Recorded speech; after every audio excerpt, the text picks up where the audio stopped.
Welcome to the Relocated South African, the show for navigating immigration from South Africa for a better future. I'm your host, Jan Hugo from Lagos, Portugal. Today I'm joined by Martin Labuschagne from the UK. Martin recently published an article in Bill newspaper in South Africa about immigrating from South Africa. Welcome, Martin. It's great to have you on the show. Thank you. It's nice being here. Perfect. A lot of interviews that I've done to date has been with younger people who've left South Africa for a better future for their kids, like us. And gauging from your article, we fall into a category of older immigrants. So tell us a bit about yourself. Where did you grow up, education, and just the background? Okay, I grew up in Pretoria. My whole life I lived in Pretoria. I never moved out of Pretoria. Well, I was a short time in Rustenburg for about 4 months when I went back to Pretoria. I grew up in Pretoria in Meyers Park, which is a little suburb on the eastern side of Pretoria. I went to university, the University of South Africa. I first studied a bachelor's degree in German, and I had a second subject, psychology. Then I changed to law. I did my bachelor's degree in law, and subsequently I went into practice. I practiced mostly in the end labor law, and also I worked with regulatory law for professions and so on. And that is where I'm at. And then we came to the UK in 2019. Okay, so you've been there since 2019. And what kind of made you decide to leave South Africa? It was before COVID even. There's basically the same reasons most people leave. For instance, crime, corruption. Yeah, it's just we didn't foresee a future for our son. My wife and I had a son very late in our lives, and we just thought that we would like to move to a place where I always said that will have at least a sporting chance in life, a meritocratic society where it's really about him, and if he really works hard, then he should, be able to progress.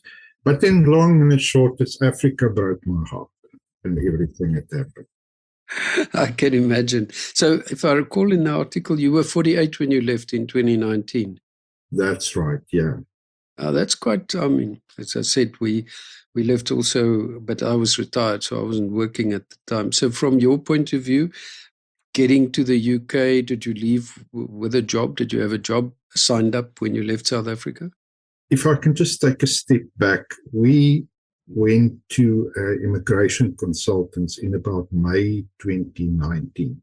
Okay. And we thought we would just find out, what do we require if we would like to go to the UK or any other country. We just wanted to know some facts and then afterwards discuss it.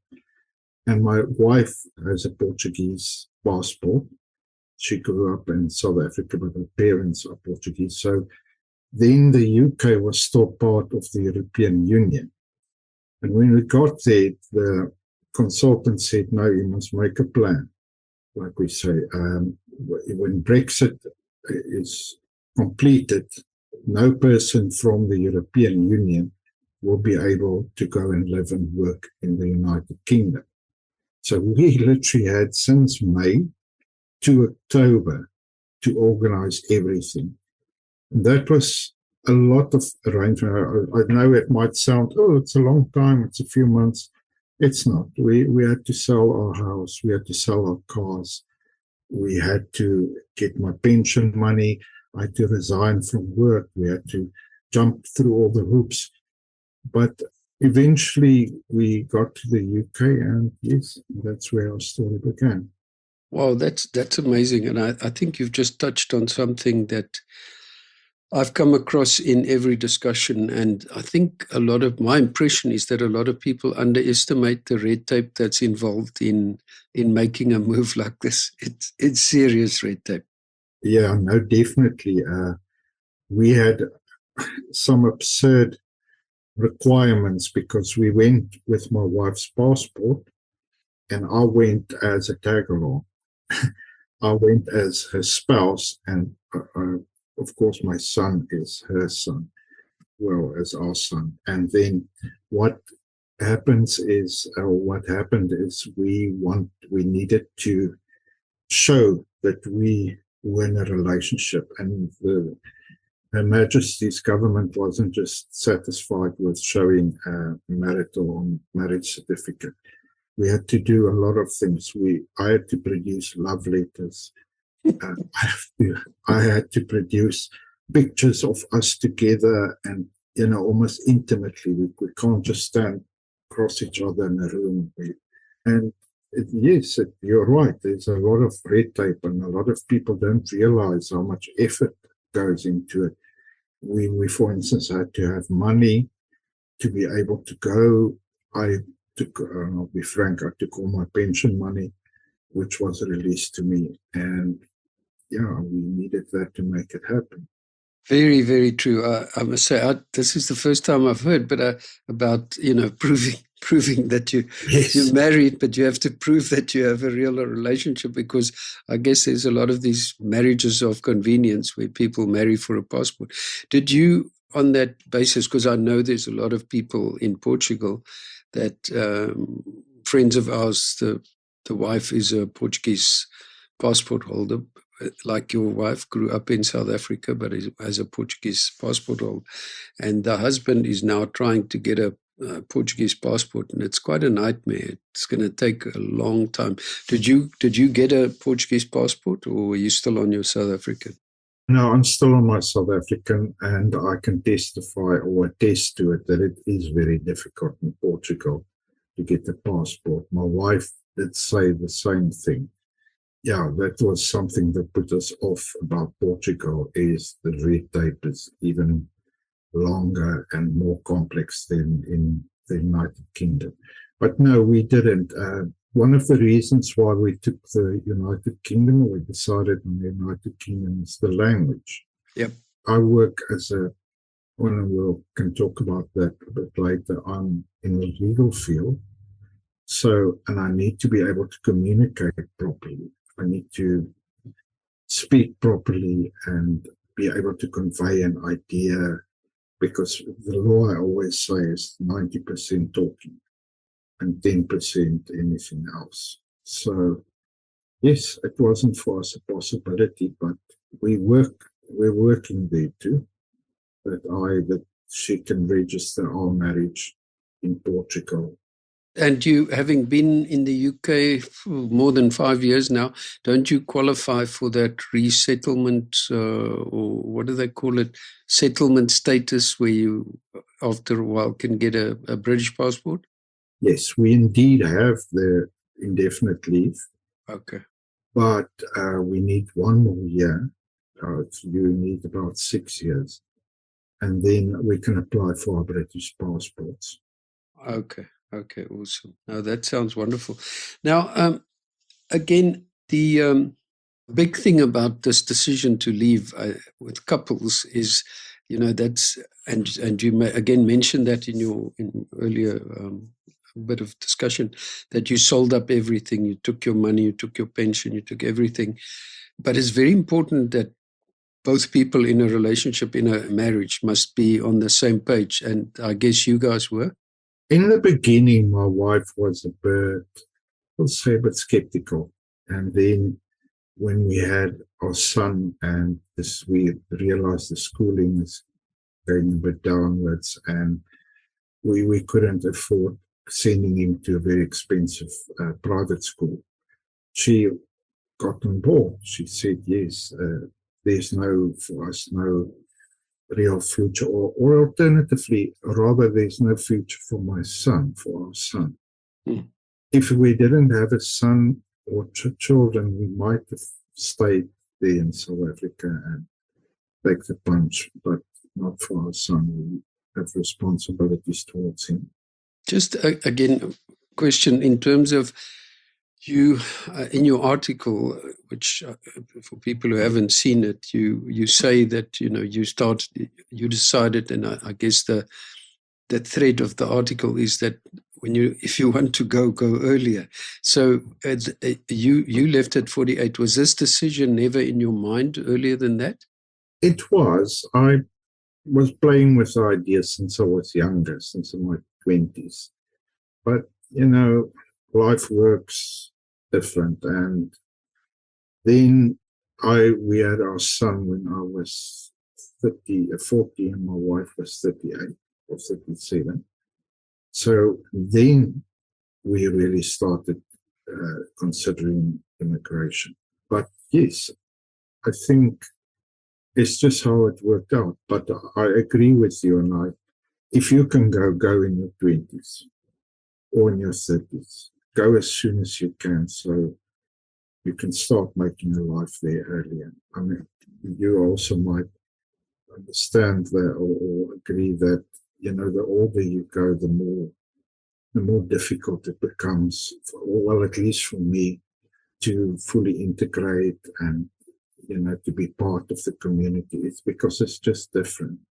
There's certain things that find different.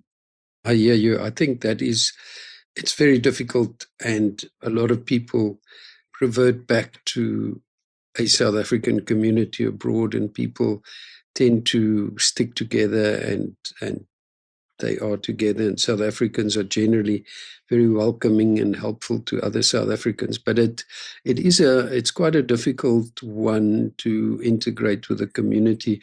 I think you made an interesting comment in your article that you tend to relate more to other people from Africa and other expat as opposed to English people. Yes, no, absolutely.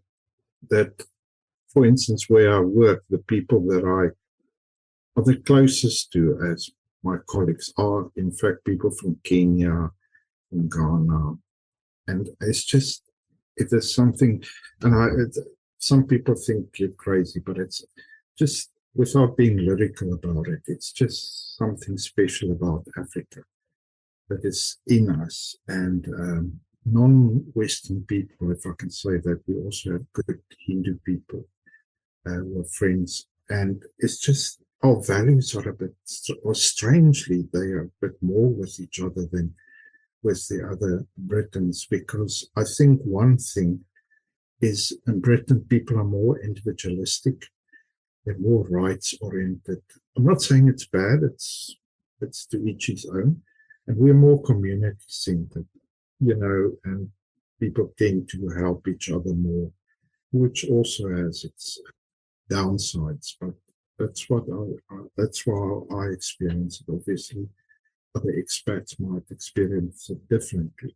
Again, I can relate, and I think there is a special bond in Africa that people speak in a way, not the same actual language, but there is in Africa an understanding of Africa that people here don't have. And the other question about living in the UK, certainly what we're finding is we have a lot of UK friends who live in Portugal, and we sometimes are completely lost when they start talking football. Yeah.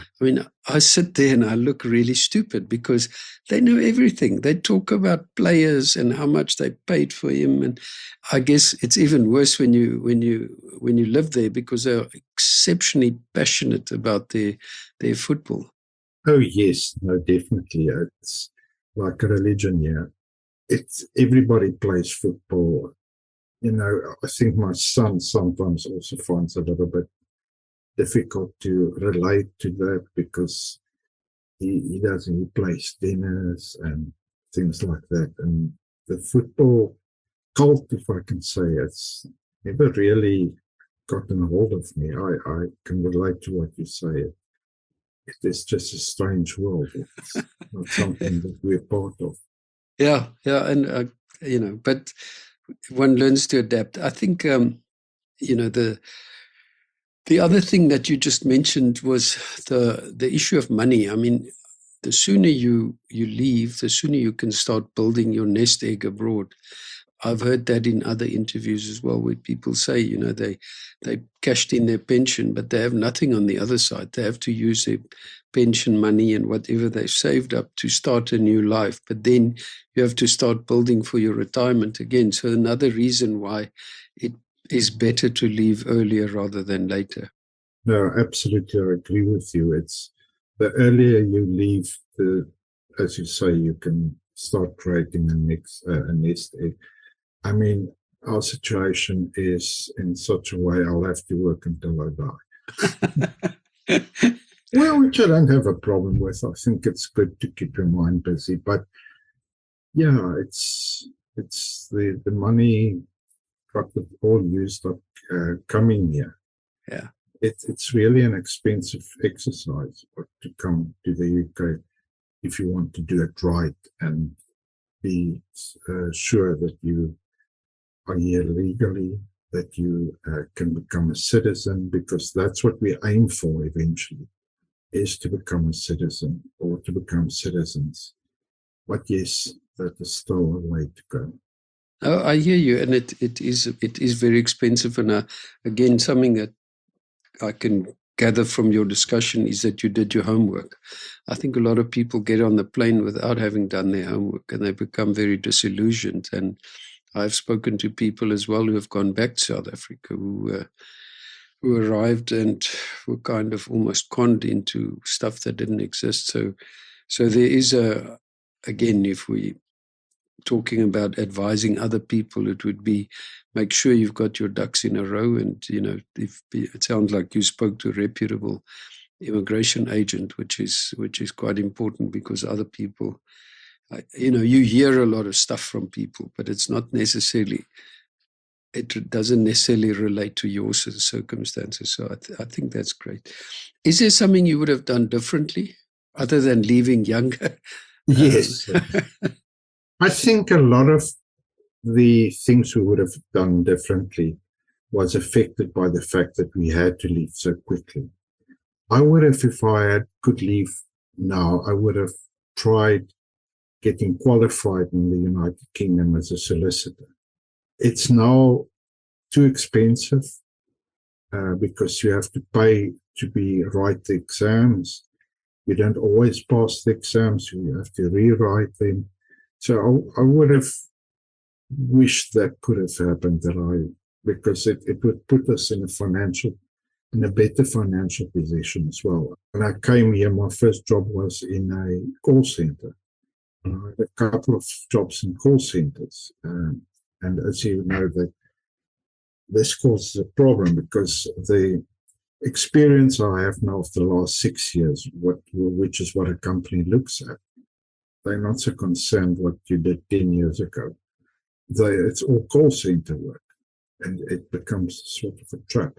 So that is what I think I definitely would have liked happen differently, that I could continue with my career in the United Kingdom. Okay. And is your wife working? Oh, yes, she is. She's actually in a better position. She's a purchase ledger clerk. She's in bookkeeping, that area. And in South Africa, that's not very well paid, but here they actually pay people well for that kind of work. Oh, wow, that's awesome.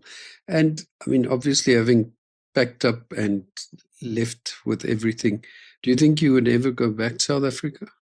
Not for this or that reason. I think the most important reason is our son. To leave, go back now, pack up everything, go back, would be so disruptive to him. And he's starting to find his roots here. He's got his friends here, he's got his interests here.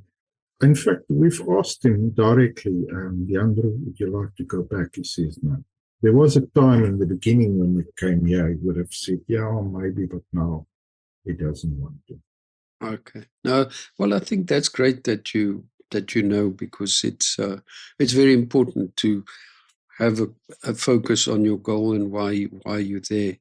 In the same breath, I mean, you wouldn't you don't have any regrets other than, as you say, you didn't qualify before and had more time. But other than that, do you still have family in South Africa? Oh yes, all my family. We basically have no family here, which is another thing. We never, neither my wife nor I have ever been in the UK before we came here.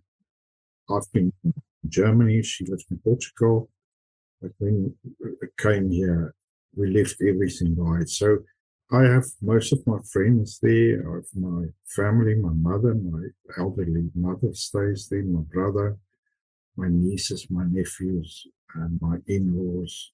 They're all still in South Africa. Oh, wow. And have you been back in the 6 years? No, not for this or that reason that I don't want to go or close the door behind me or something. It is just financially as well. It might sound strange because you pay in pounds, but the thing is, it does get expensive and you have to take days off leave from work, and that's not always possible. No, I hear you. I often have this conversation with our UK friends who live here in Portugal, and most of them are retired, but for them, it's a short commute. Sometimes they pay, 50 euros for a flight to London from Faro, and they're able to go for a weekend to go and see their grandchildren and family and elderly parents and so on, which I always say, as a South African, it's a much bigger decision to leave than to say, oh, well, I'm going to retire in Portugal from London. It's just a very different ballgame. So I think we all very aware of that. I guess as a family, you and your wife and your son, this process has probably brought you much closer than you would have been in South Africa because you're reliant on each other. Yes, we are basically now, we are each other's best friends. We are each other's tribe. We are each other's country to some extent. You're right. We are each other's everything at the moment. Okay, I think that's also something that comes out of any discussion. If there's something you could ship from South Africa now, what would it be? If you could get something theoretically tomorrow from South Africa, what would it be? Well, my books. Okay. I had a large library. I love reading. I had to give away a lot of books, sell a lot of books. And that's a pity because I had really had classics and great books. But unfortunately, I just couldn't bring everything. In fact, my humble book shelf is here next to me. And yeah, that I would have loved to ship. Okay. Yeah, well, that's very interesting. I mean, and this comes back to this, how big a decision it is to leave. It's not just for, okay, we're going to go now, it's we've had enough and we go. There are so many things to consider in this process. And you're saying as a couple, you are now best friends and you have to be best friends because that's the way it is. A lot of people talk about support. When something goes wrong, a kid gets sick or your elderly parents get sick and you can't be with them. That's hard. It's a very, very hard decision. And I sometimes feel some anger about it, but I try and contain that. But that's the way it is. In our case, our children have left, so we kind of followed our children, so it is a slightly different situation. Can I ask you, this article, I find that quite interesting. How did you come about? Did you know the people it built? How did you write the article? No, funny enough, I didn't really know anybody. Years ago, like 20 years ago, I wrote something to them and never again. And I wrote 2 or 3 pitches to them. And I was thinking why I wrote the pitches. I don't know, pitch something about my experience, my first-hand experience living here. Instead of a theoretical story and telling everybody the statistics, what about something emotional, something that touches the heart? So I pitched that in, And they looked at it and they were very impressed with it. Said, yes, that sounds like a good article. And I wrote it. I really, without being romantic or lyrical or anything, I really wrote it from my heart. All the things that we've experienced. And I plan to write more of it because I think it helps people emotionally, like what you're doing here. You can easily lose yourself in all the red tape and so on. You don't think of the human factor of it. And one thing is I found, and it's amazing, I've always written in Afrikaans and I never had really success in it. Okay, they published here and there. Since I've been here, my Afrikaans poetry and stories and everything, they've just blossomed. And it perplexes me why that has happened. Maybe because you have more distance as a person. I'm just perplexed. I don't know. Well, that's fantastic that you can hang on to the culture and cultivate it and have an outlet like the biggest newspaper, Afrikaans newspaper in South Africa, to take your story. I think that's absolutely fantastic, and I think it's, as you say, it helps people. There's a lot of people that are looking at this. This is so topical with all the stuff in America and the things that are happening in South Africa, and people are more and more considering leaving. Somebody said the other day that they've made the decision for their children and they will never go back.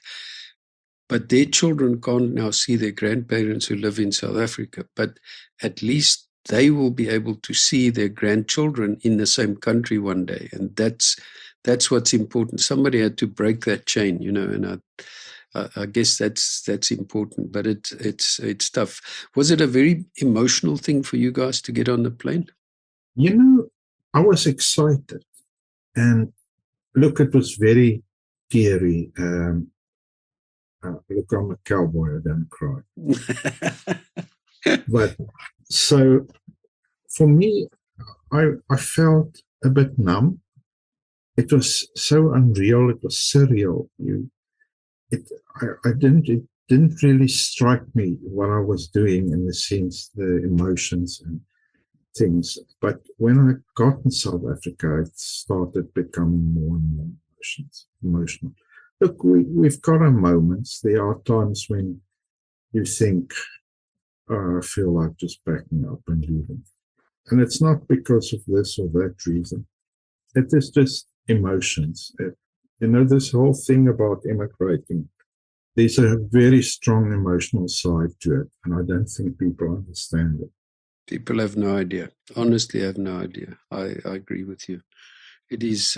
It's an exceptionally difficult thing to do, and it's not for sissies. And I think that's why I asked the question earlier about you and your wife and being closer together and being each other's support, because it's very difficult to find support elsewhere. And but there are groups in the UK, I guess, like anywhere else. There's lots of Facebook groups and people where you can connect with people, but it's still, you have to be out there. It's not going to come to you. You have to actually put yourself out there. So no, I take my hat off to you. I really can relate to what you're saying, and I think 2 more questions. Are there any funny stories about your move? Maybe not the story, but the practice here that I found very strange. I know it's what it's about, but sometimes you would go in a shop and you don't know the person, and they would say, "How can I help you, love? How can I help you, darling?" I think,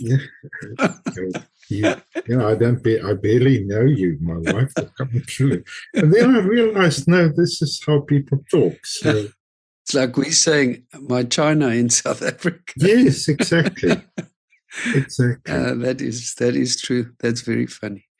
I could just imagine. It's all these little things that one has to get used to. And Martin, if you have one word of advice to anybody thinking of immigrating, what would you say to them? I would say you must be determined. You must decide we're going to leave and not be, are we going, aren't we going? Okay, obviously, when you're younger, but it's more than just making the decision. It's once you've made the decision is to go, because a lot of people, I think, become unsure, and that really ruins it, because then you start not being happy where you are and you can't go back. And I've got some fellow South Africans who are like that. They are here, but no, they really want to be back in South Africa, but they can't go, and it's a whole complex in between this side and that side. So I think you must go in with your heart, make a decision, and do it, and follow through with it. And stay with your decision. Yeah, don't question it. Yeah. No, I think that's been such a good discussion. Thank you so much for sharing your journey and your life in the UK. It really is interesting to meet people of different age groups who have decided to make this move. I think for older people, it can be a lot more challenging, and I think you guys have risen to it, and well done. And thank you so much, Martin. Thank you very much for having me on your show. And if you enjoyed my discussion with Martin and would like to hear more about experiences of South Africans who have left for a better future, why not subscribe on your favorite platform? If you would like to share your own story, why not contact us on relocatedSouthAfrican@gmail.com. Until next time.